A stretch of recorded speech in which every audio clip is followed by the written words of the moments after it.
আসসালামু আলাইকুম। আজকে সাম্প্রতিক সাধারণ জ্ঞান এর খুবই গুরুত্বপূর্ণ কিছু এমসিকিউ দেখব, যে এমসিকিউগুলো বিভিন্ন চাকরি পরীক্ষায় প্রশ্ন এসে থাকে।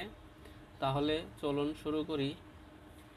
কোন দেশের প্রেসিডেন্ট কারাবন্দী হন? দক্ষিণ কোরিয়া। গোয়াদার বন্দরটি পাকিস্তানের কোন প্রদেশে অবস্থিত? বেলুচিস্তান। 2025 সালে বাংলাদেশ কোন দেশটির সাথে কূটনৈতিক সম্পর্কের 50 বছর পূর্তি পালন করে? চীন। গালফ অফ মেক্সিকো আমেরিকার অংশের নাম হচ্ছে গালফ অফ আমেরিকা। সম্প্রতি কোন দেশের কূটনীতিকে যুক্তরাষ্ট্র বহিষ্কার করে? দক্ষিণ আফ্রিকার কূটনীতিকে বহিষ্কার করা হয়েছে।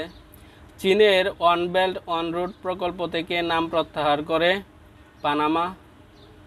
কোন দেশে একটি পর্বত মানুষ হিসেবে স্বীকৃতি পেয়েছে?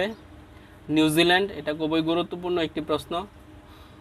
কোন দেশে একটি পর্বত মানুষ হিসাবে স্বীকৃতি পেয়েছে, অর্থাৎ নিউজিল্যান্ডের একটি পর্বত। গ্রেপ্তারি পরোয়ানা নিয়ে নেতানিয়াহু ইউরোপের কোন দেশে সফর করেন? হাঙ্গেরিও। এই ছিল কিছু গুরুত্বপূর্ণ প্রশ্ন।